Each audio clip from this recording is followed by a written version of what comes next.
School going বাচ্চারা এদেরকে handle করাটা না অনেক ডিফিকাল্ট। তারা চকলেট খাচ্ছে, চিপস খাচ্ছে, অনেক সুগারি আইটেম খাচ্ছে এবং ব্রাশ করার ক্ষেত্রেও কিন্তু তাদের অনেক অনীহা থাকে।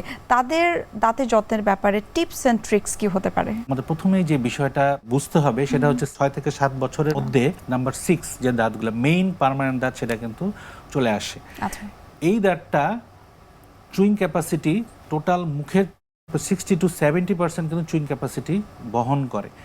সেক্ষেত্রে আমরা সাধারণত যেটা একটু মিলাই ফেলি সেটা হচ্ছে যে ডেসিডুয়াস দাঁতের সাথে পার্মানেন্ট দাঁতের যে মিক্সড আপটা আমরা বুঝতে পারি না এটাই কি পার্মানেন্ট দাঁত। হ্যাঁ, এই 6 থেকে 7 পিছনের দিকে আপনারা খেয়াল করবেন মাড়িতে একটা দাঁত আসে, বড় দাঁত আসে, এটাই পার্মানেন্ট দাঁত, এটাই 6, এটা তার মৃত্যু পর্যন্ত এই দাঁতটা থাকবে। আচ্ছা।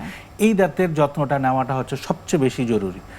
এখন যেটা ভুল হয়ে যায় কিন্তু অনেক আমাদের, ক্ষেত্রে তো আমরা দেখেছি যে অনেকে বলে থাকে যে আমার ব্রাশ অতদূর পর্যন্ত যাচ্ছে না, সো এটা ক্লিন করাটা ভেরি ডিফিকাল্ট। রাইট, সেক্ষেত্রে আপনাকে ব্রাশ নির্বাচনটা একটা গুরুত্বপূর্ণ বিষয়। আপনি কোন ধরনের ব্রাশ নির্বাচন করছেন আপনার বাচ্চাদের জন্য।